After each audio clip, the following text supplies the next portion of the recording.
আগে এই ভিডিওটা দেখো, অভয়ের মাকে নিয়ে কি কি বলছে গুড কাকুর কাকিমারা, তারপর আমি বলছি। মানে সঠিক বিচার চাইতো তাহলে নির্দলে দাঁড়াতো, সে কেন একটা বিজেপির লোগো হয়ে দিতে দাঁড়ালো? এটাই তো আমাদের কথা। এখন অবহেলা বলে কোনো প্যাথেটিক বলে কোনো ব্যাপার নেই। কষ্টটা এখন মানুষের মধ্যে আস্তে আস্তে মিশে যাচ্ছে অভয়ের মাকে দেখে। আর অভয়ের মাকে তো কোনো কথাই নেই, ওকে নিয়ে কোনো কথা বলার প্রশ্নই নেই। কোনো প্রশ্ন নেই মানে?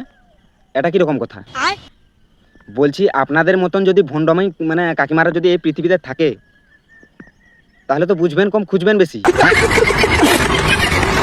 আর এরই নাম পাড়া প্রতিবেশী।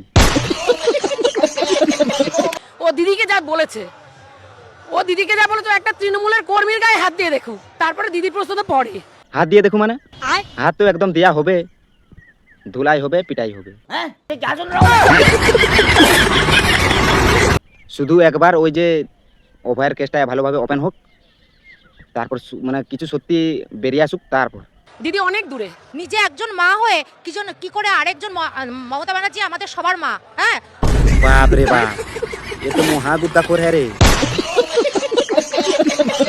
উনি হলো মমতা মহিমা।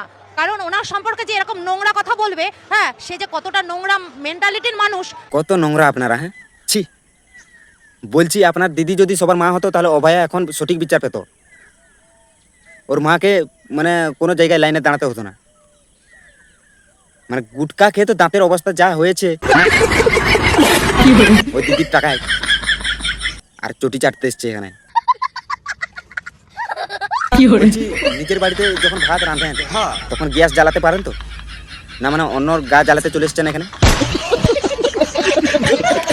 এসব আসছে কথা থেকে ভাই, আর কি করছি না আমি।